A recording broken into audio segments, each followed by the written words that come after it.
Well, when it comes to the pets, I think most of us are just using the Immortals and Mythics, and you got an Arcana even better. Some situations you might be like me and still keep your Ellie in there to have some extra heal. But there comes a point in the game where it actually turns out to be better to start using some of these epic pets instead of these high rarity ones. Now, this isn't for everyone. It's probably going to be more towards the mid-late game for you when you've finally completed your 15 levels of hatching these things and you start having a good number of these epic pets. And let's be honest, getting those Immortals and Mythics up to level 10 or 15 was pretty easy, but past there, it's kind of tough to get these things with how many copies you need. But these epics, on the other hand, they seem to be dropping a good amount here. And you can see I'm already up to like level 75, 76, 77, somewhere around there.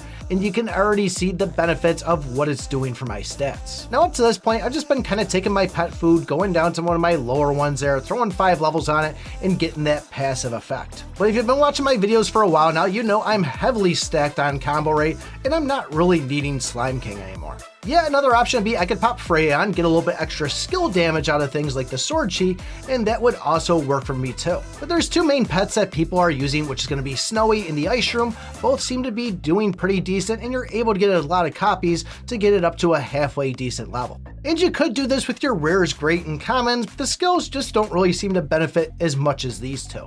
So I'm not saying to go and swap one of these things if you can only take it to level 30. This is going to be more where you can max these things out or at least get it to level 80. And Snowy's going to have a pretty decent chance of giving a freeze, while the Ice Room is going to give us a shield. Just keep in mind that if you are going and throwing one of these things on, you're going to want to roll your build for whatever you're replacing. Now, the other thing we saw people do was like in the strongest players video that I had, people are using these, going and packing them up with a whole bunch of pet damage reduction, and then even giving things like pet mutation or pet giant, whatever the pet stats are. If you got the pet food laying around, this might be a good way you can go and just have a 4th pet sitting there that when you're not playing the game, you're worried about PvP, you toss this thing on and you could hopefully beat people that are stronger than you. One of the things I really like though is putting this thing on and then going into the tower.